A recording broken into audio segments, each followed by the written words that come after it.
అందరికీ నమస్కారాలు. గౌరవనీయులు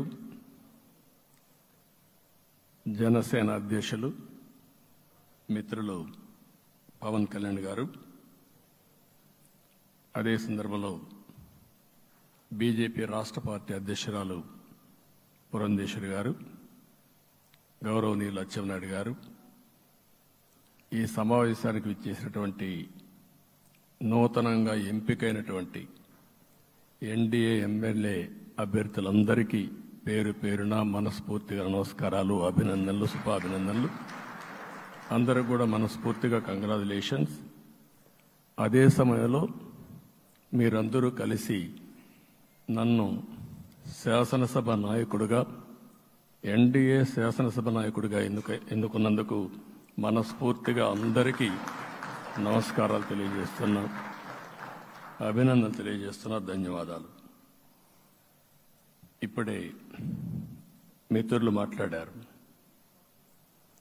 నేను కూడా చాలా ఎన్నికలు చూశాను. ఈసారి రాష్ట్ర చరిత్రలో ఎప్పుడూ ఇవ్వనటువంటి తీర్పు ఇచ్చారు. ఈ తీర్పు మళ్ళీ నిలబెట్టుకునే బాధ్యత మనందరిపైన ఉంటుంది.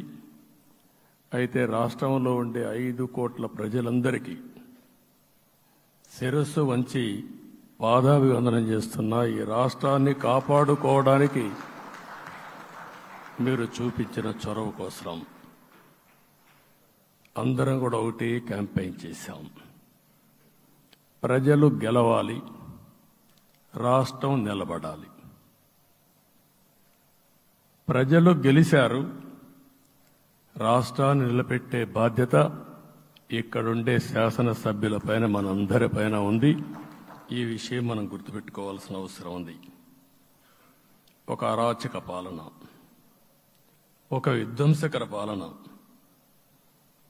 మామూలుగా ఇది చూస్తే ఈ కూటమి ఏర్పాటు చేసినప్పుడు కూడా నేను ఎప్పుడూ మర్చిపోలేను.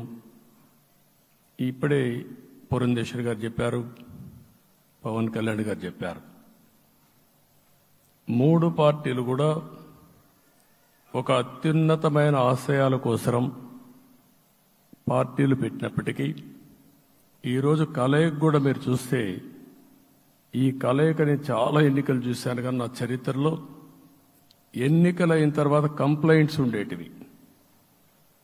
ఇక్కడ పలానోళ్ళు సరిగా పనిచేయలేదు, ఇక్కడ ఈ నాయకులు కోఆపరేట్ చేయలేదని.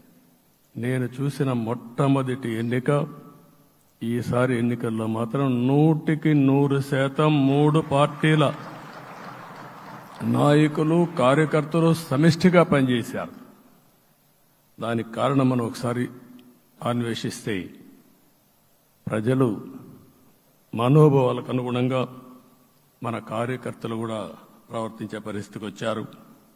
రాష్ట్రంలో ఉండే ప్రతి ఒక్క కార్యకర్తని, 3 పార్టీల తరపున ఉండే ప్రతి ఒక్క కార్యకర్తని, నాయకుడిని మనస్ఫూర్తిగా అభినందిస్తున్నా, ధన్యవాదాలు తెలియజేస్తున్నా, కృతజ్ఞతలు తెలియజేస్తున్నా. మేము చాలా వేవ్స్ చూసాం. 94లో 1 సైడ్ ఎన్నికలు జరిగాయి. అప్పుడు కూడా ఇన్ని సీట్లు రాలా, ఇన్ని ఓట్లు రాలా. ఈరోజు మనం చూస్తే 175 సీట్లకు గాను 164 సీట్లు గెలిచాం. అంటే 11 సీట్లే ఓడిపోయాం.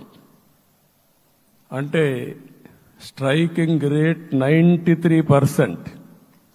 అంటే మామూలుగా 93% రావడం అనేది దేశ చరిత్రలోనే అరుదైన అనుభవం ఇది.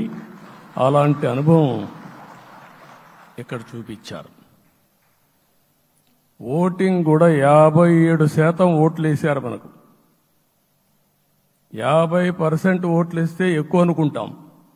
అలాంటిది 57% ఆవరేజ్గా ఈ రాష్ట్ర ప్రజానీకం మనల్ని ఆశీర్వదించారంటే మనలో ఎంత బాధ్యత పెరిగిందో మనం ఒక్కసారి గుర్తుపెట్టుకోవాల్సిన అవసరం ఉంది. జిల్లాల వారీగా, పార్లమెంట్ల వారీగా విశ్లేషిస్తే శ్రీకాకుళం క్లీన్ స్వీప్ 7కు 7 గెలిచాం. విజయనగరం అన్నీ గెలిచాం. అరకు 2-3 ఎన్నికల్లో మనం గెలవకుండా ఈసారి ఎన్డీఏ అభ్యర్థులు చూస్తే 7కు 5 గెలిచాం. మన దురదృష్టం పార్లమెంటు పోయింది. అక్కడి నుంచి వైజాగ్ 7కు 7 గెలిచాం. అనకాపల్లి 7కు 7 గెలిచాం. దెన్ తూర్పుగోదావరి, కాకినాడ, అమలాపురం, రాజమండ్రి, నరసాపురం, పక్కన వస్తే ఏలూరు, మచిలీపట్నం, కృష్ణా, గుంటూరు, నరసరావుపేట, బాపట్ల అన్స్టాపబుల్ 7కు 7 గెలిచాం. అక్కడి నుంచి ఒక్క ఒంగోలులో బ్రేక్ పడింది, ఒక 2 సీట్లు పోయినాయి. అక్కడి నుంచి నెల్లూరు 7కు 7 గెలిచాం. తిరుపతి 7కు 7 గెలిచాం. కానీ దురదృష్టం పార్లమెంటు పోగొట్టుకున్నాం. చిత్తూరు ఎప్పుడు ఇన్ని సీట్లు గెలవాలి, 7కు 7 గెలిచాం. అక్కడి నుంచి రాజంపేటలో 7కు 4 గెలిచాం. 3 సీట్లు పోగొట్టుకున్నాం, పార్లమెంటు పోయింది. అక్కడి నుంచి మీరు చూస్తే చరిత్రలో ఎప్పుడూ గెలవని విధంగా కడపలో 7కు 5 గెలిచాం మనం. ఆ తర్వాత అనంతపురకు వస్తే క్లీన్ స్వీప్ 7కు 7 గెలిచాం. హిందూపూర్లో 7కు 7 గెలిచాం. నంద్యాల ఎప్పుడూ ఊహించని విధంగా 7కు 7 గెలిచాం. ఆ తర్వాత కర్నూలుకు వస్తే 7కు 5 గెలిచాం. నేను ఈ 11 మందిని కూడా అదే మారిగా జనసేన మిత్రులు పవన్ కళ్యాణ్ గారు 21 సీట్లు తీసుకొని 21 గెలిచాడు.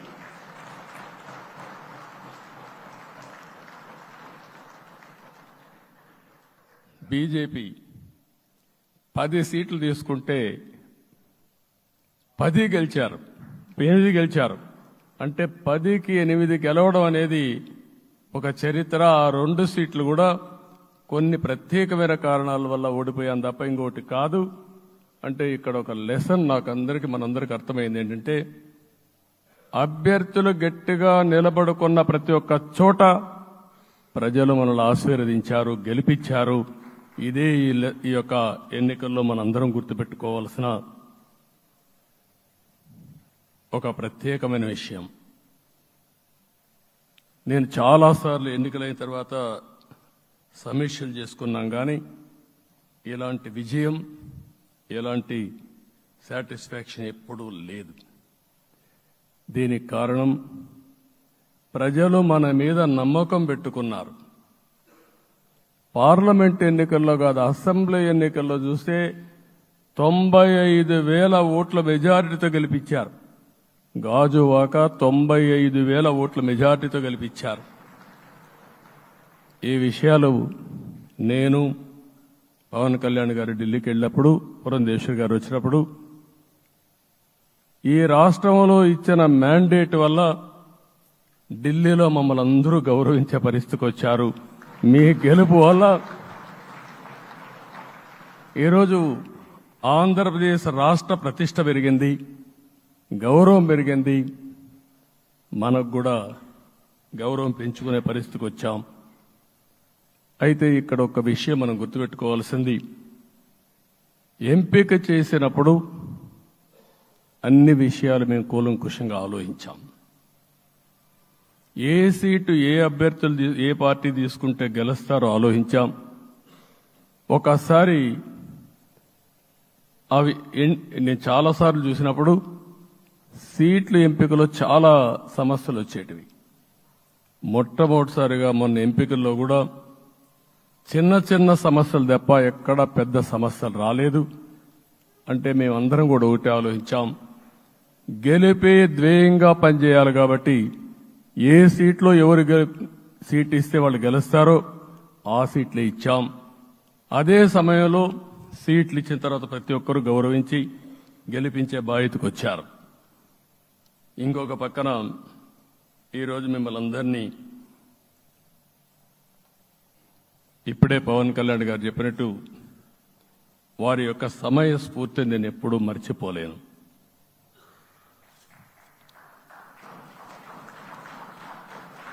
మొట్టమొదటిసారిగా నేను జైల్లో ఉన్నప్పుడు వచ్చాడు. వచ్చినప్పుడు నన్ను పరామర్శించాడు. బయట వచ్చి ఈ రాష్ట్రం అంత మునుపు చెప్పినా అంత మునుపు అనేక సందర్భాల్లో ప్రభుత్వ వ్యతిరేక ఓటు చీలకూడదని చెప్పారు. కానీ నన్ను చూసి బయటికి వెళ్ళిన తర్వాత ఈరోజు తెలుగుదేశం జనసేన పొత్తు పెట్టుకుంటున్నామని చెప్పిన మొదటి వ్యక్తి పవన్ కళ్యాణ్ గారు. అప్పటికే బీజేపీతో పొత్తుంది.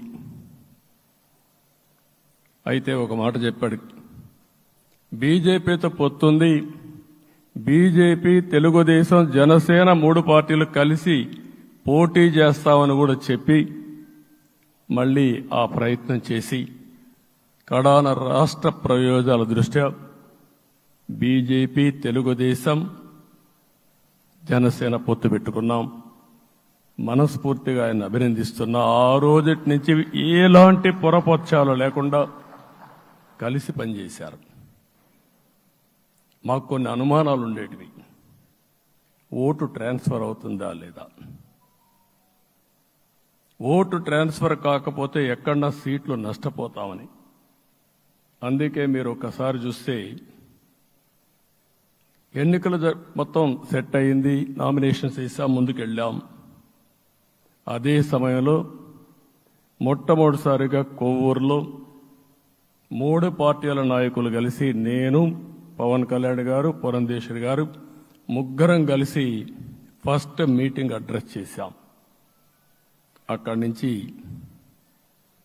6 జిల్లాల్లో మేమిద్దరం కలిసి తిరిగాం. బీజేపీ నాయకులు కలిసి వచ్చారు.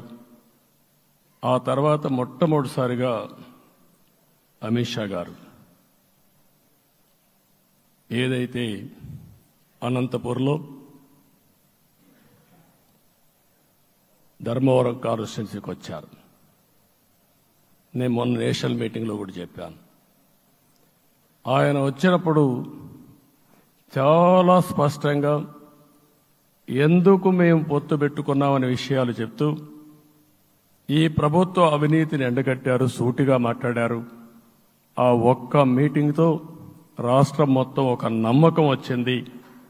బీజేపీ కూడా పూర్తిగా ఈ కూటమిని సపోర్ట్ చేస్తున్నారనే కాకుండా ఈ రాష్ట్రానికి ఏ అవసరం ఉందో చెప్పగలిగారు. అది అయిన తర్వాత ప్రధానమంత్రి గారు వచ్చారు. మొట్టమొదటి మీటింగ్ మీరు చూస్తే ఇక్కడనే రాజమండ్రిలో పెట్టారు. రాజమండ్రిలో స్పష్టత ఇచ్చారు, దేని అనకాపల్లిలో స్పష్టత ఇచ్చారు. తర్వాత రాజంపేటలో మాట్లాడుతూ చాలా క్లియర్గా చెప్పారు.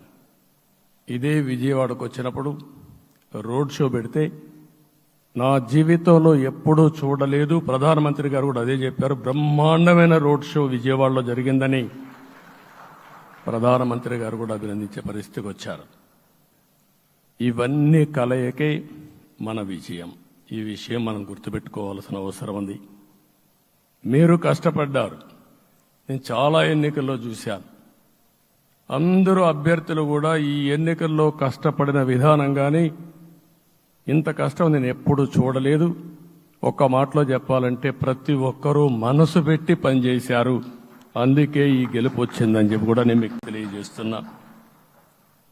మీ అందరి సహకారంతో రేపు ప్రమాణ స్వీకారం చేస్తున్నాను. దానికి మీ అందరికీ ధన్యవాదాలు. రేపు ప్రమాణ స్వీకారానికి నరేంద్ర మోడీ గారు ప్రధానమంత్రిగా వారు వస్తున్నారు. అదే మరిగా ఎన్డీఏ నాయకులు వస్తున్నారు. ఇది ఒక అరుదైన అనుభవం. అంటే నేను 4వసారి ముఖ్యమంత్రిగా ప్రమాణ స్వీకారం చేస్తున్నాను. కానీ ఈసారి దీనికి ఉండే ప్రాధాన్యత, ప్రజలు మన మీద పెట్టుకున్న నమ్మకం, నష్టపోయారు, ఇబ్బందులు పడ్డారు, మన మీద హోప్ పెట్టుకున్నారు. తిరిగి నేను ఒక్కడినే చేసే కార్యక్రమం కాదు. అందరం సమిష్టిగా మళ్లీ ప్రజలకు రుణం తీర్చుకునే సమయం ఆసన్నమైంది. దానికి ఈ రాష్ట్రానికి పూర్తిగా కేంద్ర సహకారం అవసరం. నిన్న పోయినప్పుడు కూడా నేను చాలా స్పష్టంగా కేంద్ర నాయకత్వాన్ని కోరాను. అటు అమిత్ షా గారిని, అదే మరి ప్రధానమంత్రి గారిని అందరినీ కోరాం. పూర్తిగా సహకరిస్తామని వారు హామీ ఇచ్చారు.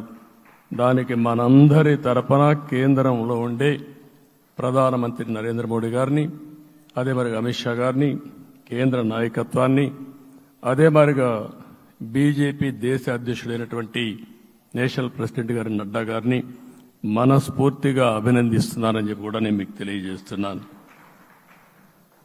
ఈరోజు 40 సంవత్సరాలుగా రాజకీయాల్లో ఉన్నాను. నేను ఎప్పుడు కూడా రాగద్వేషాలకు అతీతంగా రాజ్యాంగంలో ఏదైతే మనం ప్రమాణం చేస్తామో రాజ్యాంగాన్ని అనుసరించి అదే విధంగా పనిచేశాను. మళ్లీ ఈరోజు మీ అందరికీ హామీ ఇస్తున్నాం.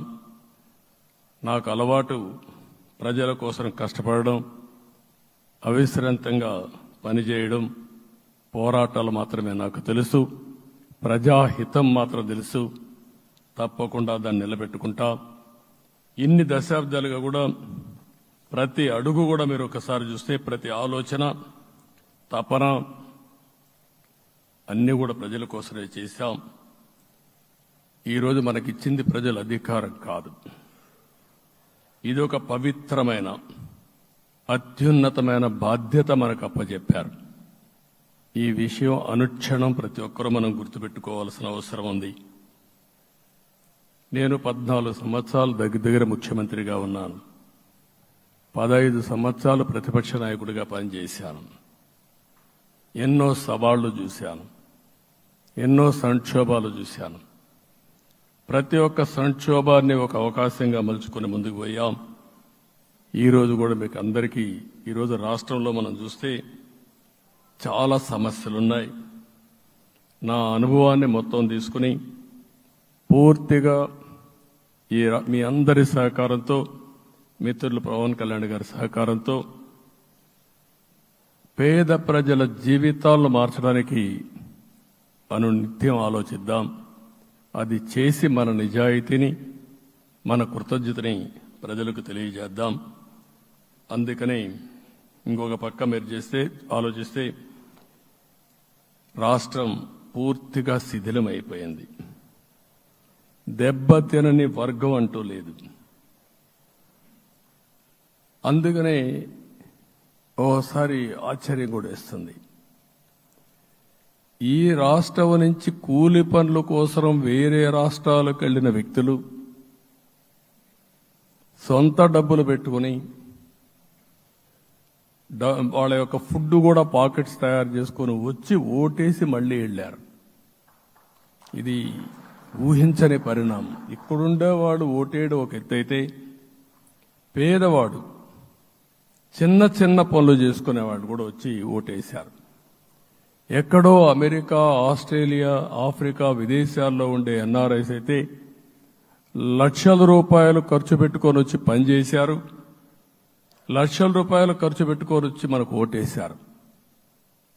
నా జీవితంలో ఎన్నోసార్లు ఎన్నికలు చూశాను, కానీ ఈసారి ఒక బాధ్యతతో ఓటర్స్ ప్రవర్తించిన తీరు శాశ్వతంగా తెలుగు జాతి చరిత్రలో మిగిలిపోతుంది.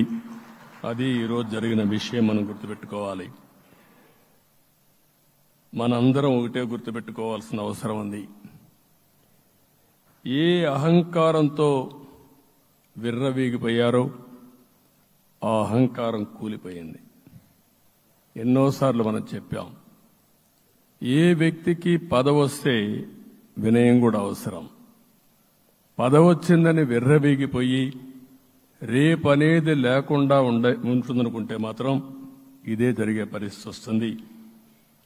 అయితే మీ అందరినీ నేను కోరేది ఒకటే, ఇవన్నీ ఒక కేస్ స్టడీగా మీరందరం స్టడీ చేసుకోవాల్సిన అవసరం ఉంది.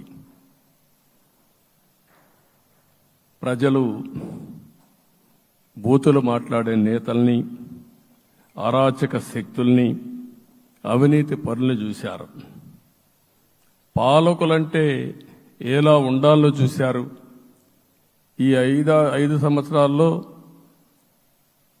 పాలకుడు ఎలాంటి వాడు వచ్చి అర్హత లేని వ్యక్తి ఏ విధంగా ఉన్నాడో చూశారంటే, ఈరోజు ఇచ్చిన తీర్పు ఈ 5 ఏళ్లు పరిపాలించినటువంటి వ్యక్తి యొక్క ప్రవర్తన చూసిన తర్వాత ఇలాంటి వ్యక్తి పాలనకు పనికిరాడనే ఉద్దేశంతో ఓట్లు చేసే పరిస్థితికి వచ్చారు.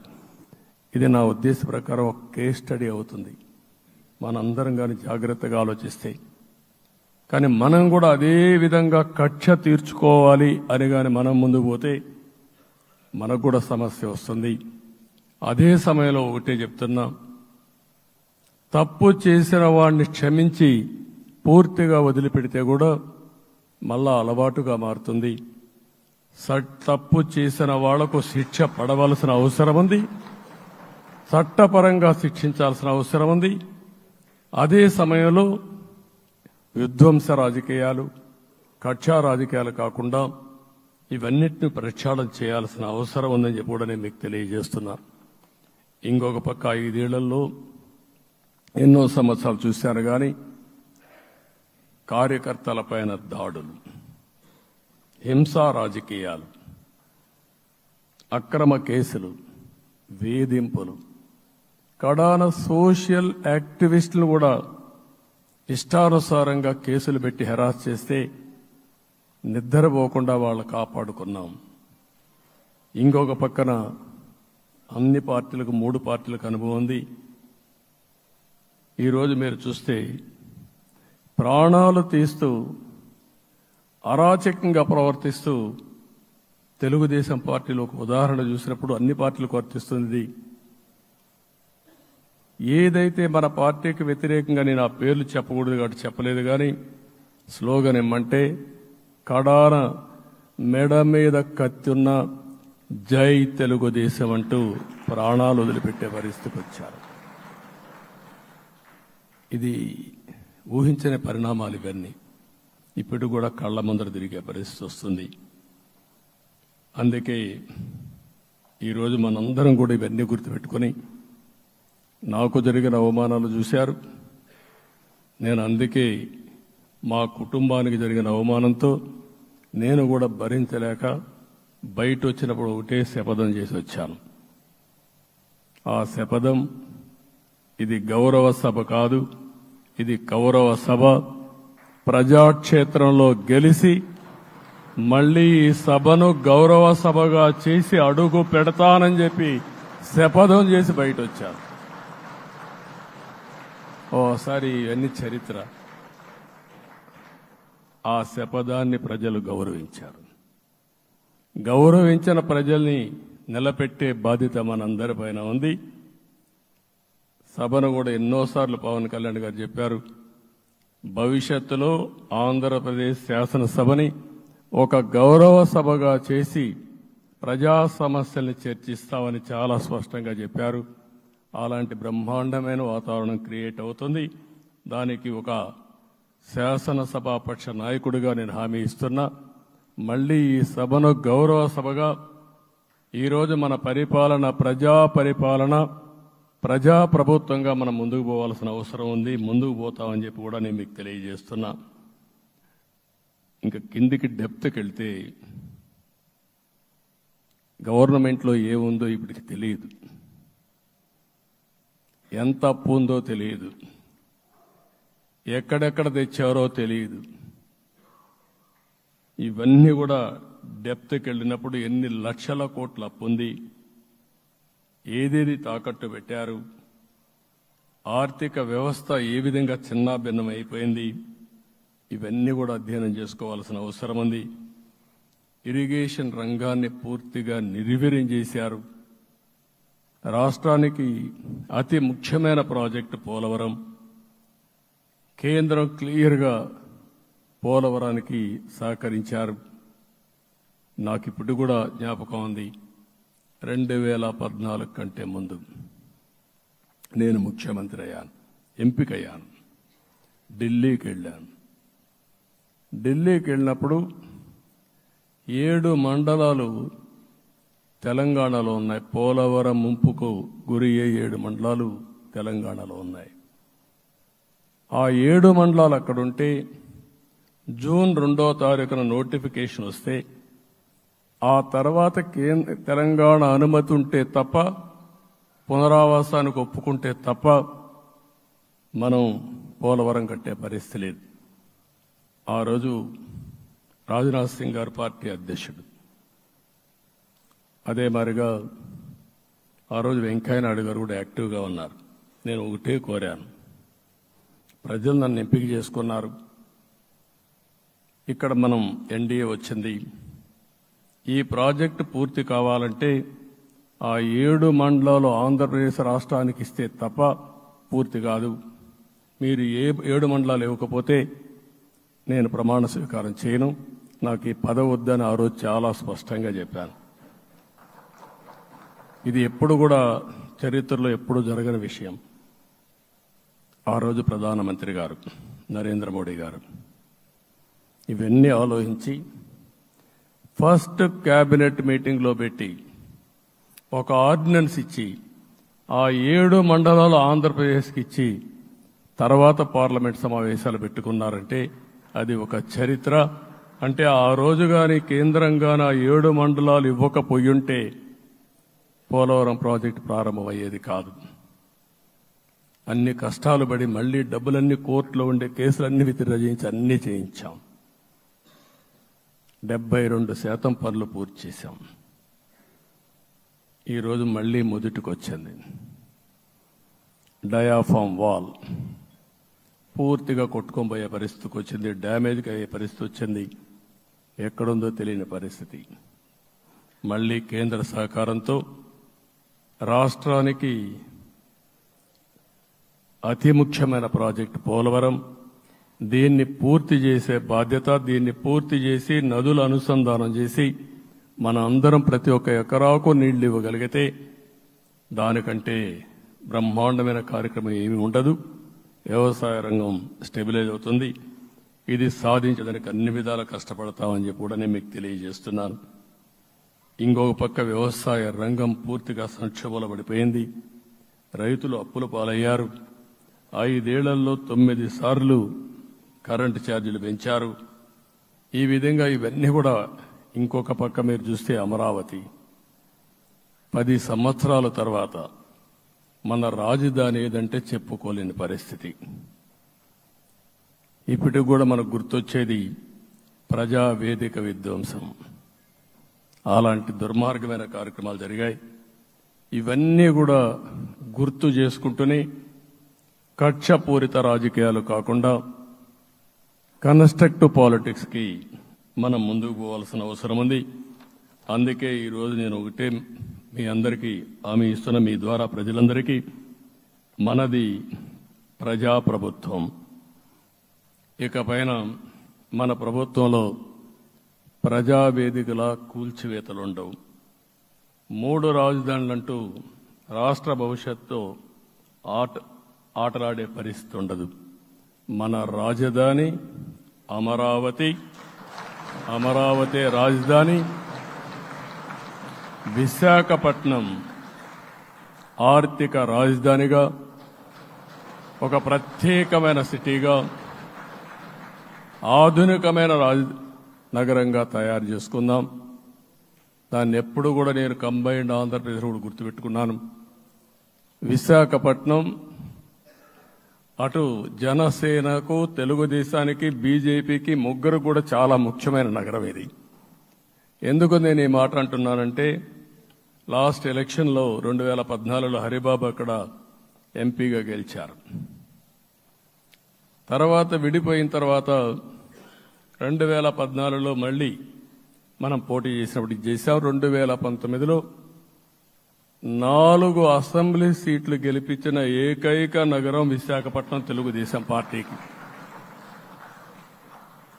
అదే మాదిరిగా ప్రజల్లో గణనీయమైనటువంటి అభిమానం జనసేన అధినేత పవన్ కళ్యాణ్ గారి పైన ఉంది. ఈ 3 కలిపి నిన్న ఒక సునామీ మారిగా వచ్చింది. అక్కడ ఒక్కొక్క సీట్లో మీరు చూస్తే 90,000, 90,000, 70,000, 80,000 మెజారిటీ గెలిపించారంటే ఆనాటి ముఖ్యమంత్రి విశాఖపట్నాన్ని రాజధానిగా చేస్తాను, ఎన్నికలు అవుతానే అక్కడే ప్రమాణ స్వీకారం చేస్తానంటే నువ్వు రావద్దు అని ప్రజా తీర్పిచ్చిన రాజధాని నగరం విశాఖ నగరం. అంటే ఎలాంటి టెంప్టేషన్ కూడా లొంగలేదు వాళ్ళు. ఇది ఒక అనుభూతి. విశాఖపట్నాన్ని మర్చిపోయే సమస్య లేదు. తగిన గుర్తింపు ఇస్తాం, అభివృద్ధి చేస్తాం. ఇంకొక పక్క కర్నూలుని కూడా ఇదే మాదిరిగా చెప్పి కర్నూలుని జ్యుడిషియల్ క్యాపిటల్గా చేస్తామని కడాన ఏమీ చేయకుండా వదిలిపెట్టినటువంటి వ్యక్తి. ఈరోజు మీరు ఒక్కసారి గుర్తుపెట్టుకోవాల్సింది, నేను చాలా ఎన్నికలు చూశాను కానీ రాయలసీమలో వన్ సైడ్ ఎన్నికలు జరిగాయి. బ్రహ్మాండంగా ఓట్లేశారు. ఓట్లేయడమే కాదు, ఊహించినటువంటి మెజార్టీస్ ఇచ్చారు. ఇది నేను కొంచెం భయపడ్డాను బిగినింగ్లో, కానీ ఊపు చూసిన తర్వాత మాత్రం అనిపించింది అందరూ ఎక్స్పెక్ట్ చేశారు రాయలసీమలో కొంచెం ఇబ్బంది ఉంటుందని. అలాంటి రాయలసీమ తిరుగుబాటు చేసే పరిస్థితికి వచ్చింది. దానికి కూడా మనందరి మీద బాధ్యత ఉంది. కర్నూలుని అన్ని విధాల అభివృద్ధి చేసే బాధ్యత Telugu Desam party, Janasena, BJP, NDA కూటమి తీసుకుంటామని కూడా హామీ ఇస్తున్నాను. ఈ 3 సిటీలే కాకుండా మొత్తం అన్ని జిల్లాల్ని సమభావంతో ఆలోచించి మనం ముందుకెళ్దాం. ఇంకొక పక్క మనలో ఏ కోశాన కూడా అహంకారం ఉండకూడదు, అరాచకం అనేది ఎక్కడా కనిపించకూడదు. ఈ రాష్ట్రంలో అశాంతికి చోటు అనేది లేకుండా ముందుకు పోవాల్సిన అవసరం ఉంది. రాష్ట్ర ప్రజలందరికీ హామీ ఇస్తున్నా, సీఎం వస్తున్నాడంటే చెట్లు కొట్టేయడం, లేకపోతే రోడ్లు మూసేయడం, షాపులు బంద్ చేయడం, పరదాలు కట్టుకోవడం అవన్నీ ఉండవు.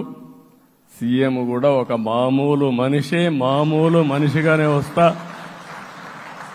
అందరితో కలిసి ఉంటాం. నేను సీఎంగా ఉన్నా మా మిత్రుడు పవన్ కళ్యాణ్ గారు ఏ హోదాలో ఉన్నది కూడా రేపు అనౌన్స్ చేసుకుంటాం. మేమందరం కూడా సామాన్యమైన వ్యక్తులుగానే వస్తాం మీ దగ్గరికి, మీలో ఒక వ్యక్తిగా ఉంటాం. మాకు హోదా సేవ కోసరం తప్ప పెత్తనం కోసరం కాదు. ఆ విషయం ప్రజలందరికీ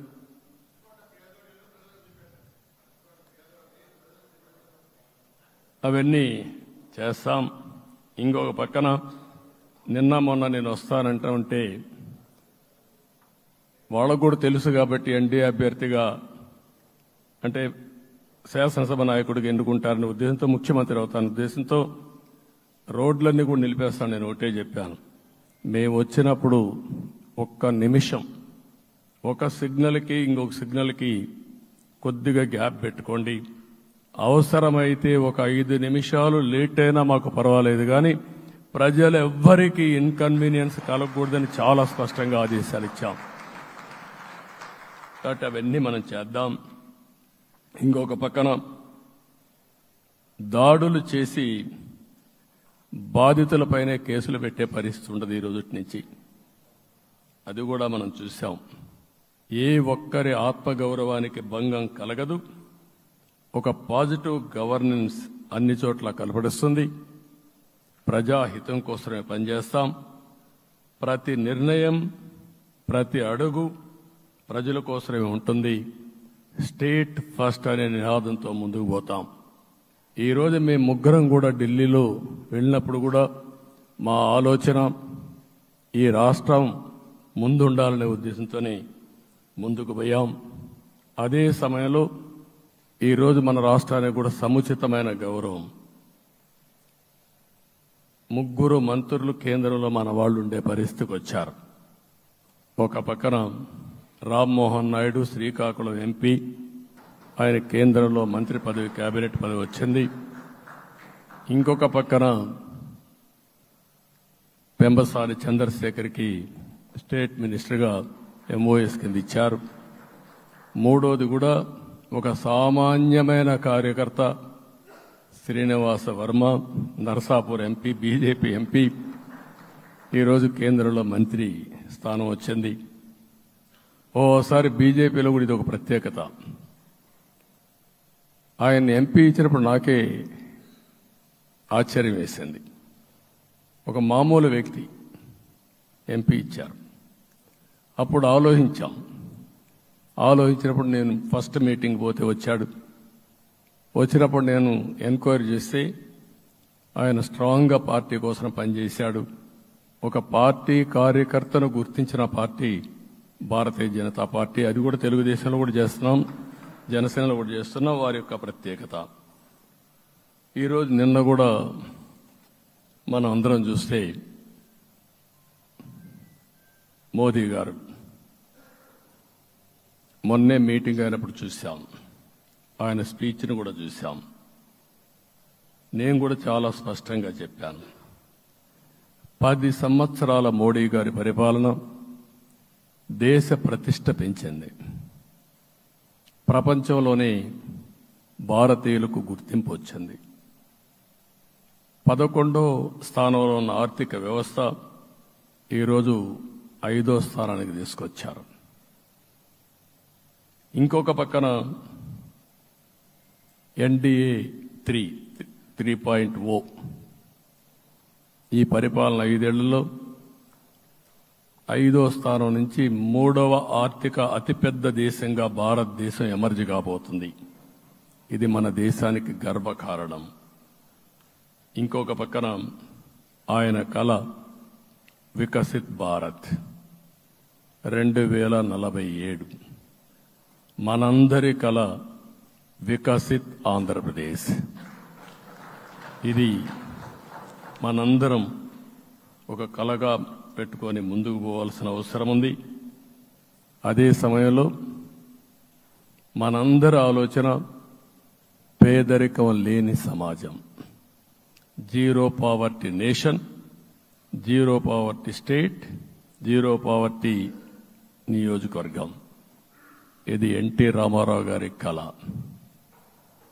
ఆయన చాలాసార్లు నేను మొన్న కూడా చెప్పాను, ఒకప్పుడు కమ్యూనిజం, క్యాపిటలిజం, సోషలిజం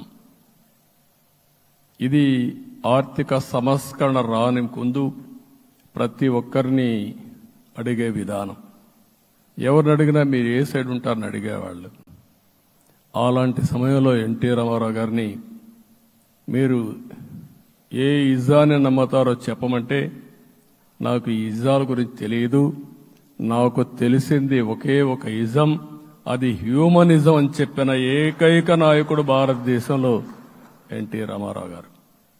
ఆయన ఆ రోజు చెప్పింది పేదరికం లేని సమాజాన్ని సృష్టించాలని, పేదవాళ్లే దేవుళ్ళు, సమాజమే దేవాలయం అని చెప్పిన వ్యక్తి. ఆ కళని సాధికారం చేద్దాం. అదే నేను నిన్న చెప్పినప్పుడు కూడా ఈ దేశం అభివృద్ధి కావడంలో ఎలాంటి అనుమానం లేదు. కానీ ఆ అభివృద్ధి ఫలితాలు పేదవాళ్లకు తీసుకుపోవడంలో కాన్షియస్ ప్రజా నిర్ణయాలు తీసుకోవాలి, పబ్లిక్ పాలసీ తీసుకోవాలి. దానికి మన రాష్ట్రం నాంది పలికి కేంద్రానికి కూడా ఒక ఆదర్శంగా మనం నిరూపించుకుందాం. దానికి మీరందరూ కూడా మీ స్థాయిల్లో మీరు చేయాల్సిందిగా నేను కోరుకుంటూ ఈరోజు ప్రజలందరికీ విజ్ఞప్తి చేస్తున్నాం. మీరు ఓట్లేశారు, మమ్మల్ని గెలిపించారు, మీరు గెలిచారు, మీ పని అయిపోలేదు.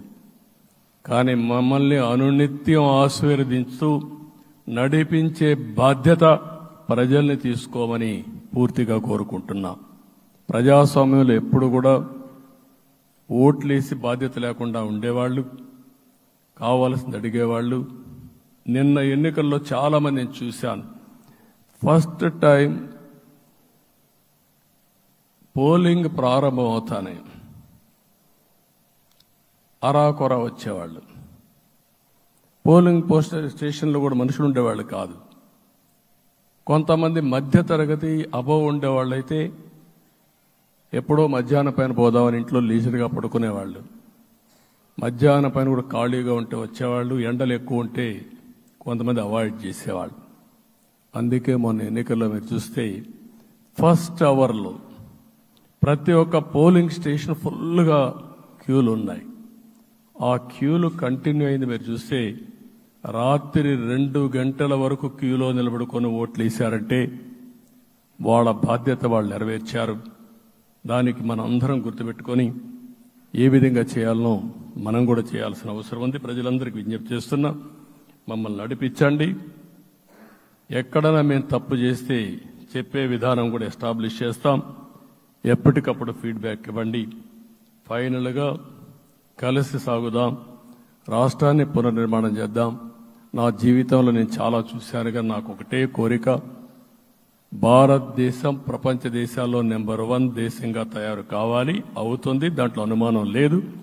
2047కి ప్రపంచంలో భారతదేశం మొదటి స్థానం బాగా పనిచేసుకుంటే, లేకపోతే 2వ స్థానంలో మనం ఉంటాం.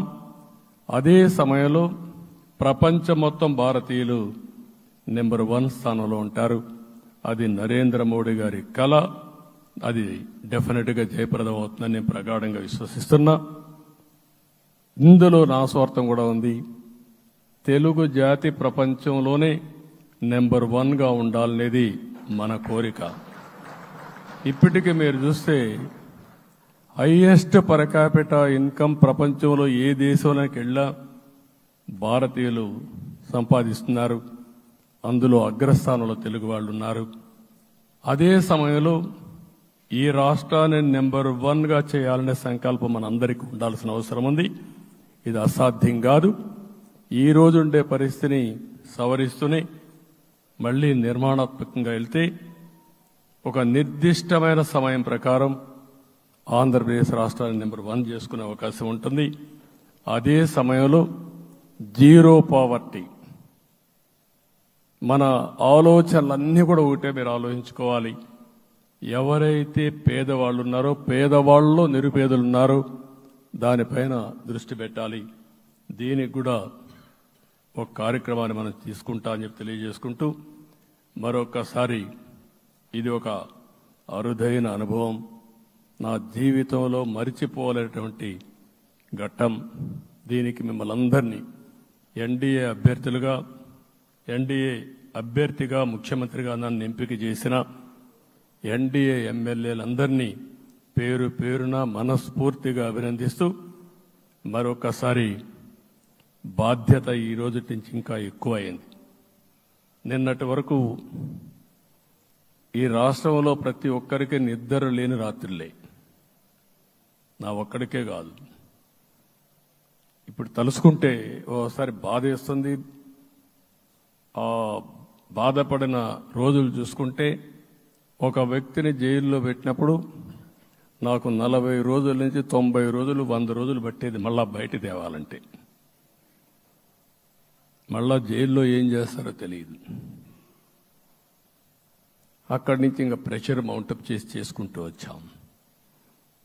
ఆ త్యాగం చేసిన రోజులను ఒకసారి గుర్తుపెట్టుకుంటూ, సఫర్ అయిన ప్రతి ఒక్కరిని, పార్టీ కార్యకర్తలనే కాకుండా ప్రజలను కూడా గుర్తుపెట్టుకొని, సోషల్ యాక్టివిస్టులు గుర్తుపెట్టుకొని ఈ రాష్ట్ర పునర్నిర్మాణం కోసం ముందుకు పోదామని తెలియజేసుకుంటూ, మరొకసారి మీ అందరికీ మనస్ఫూర్తిగా అభినందనలు తెలియజేసుకుంటూ, నన్ను పూర్తిగా బలపరిచినటువంటి మిత్రుడు పవన్ కళ్యాణ్ గారికి, అదే మరిగా బీజేపీ నాయకత్వానికి, పురంధేశ్వరి గారు ఇక్కడ నేను చూశాను. మేమిద్దరం, వారు ఎంపీ అభ్యర్థిగా ఉన్నప్పటికీ ఎప్పుడో కంప్లైంట్ చేసినా లేకుంటే కోఆర్డినేషన్ ప్రాబ్లం వచ్చినా ఇమీడియట్గా స్పందించి వారు కూడా కోఆర్డినేట్ చేశారు. అందరూ కూడా ఎక్కడ పొరపచ్చాలు లేకుండా మనస్ఫూర్తిగా చేశాం కాబట్టి ఈ గెలుపు సాధ్యమైంది. ఈ గెలుపుకు సహకరించిన ప్రతి ఒక్క నాయకుడికి, ప్రతి ఒక్క పార్టీకి, ప్రతి ఒక్క కార్యకర్తకి, ప్రజలందరికీ కూడా పేరు పేరున మనస్ఫూర్తిగా నమస్కారాలు తెలియజేసుకుంటూ మీ అందరి దగ్గర సెలవు తీసుకుంటున్నాను. జై హింద్, జై హింద్.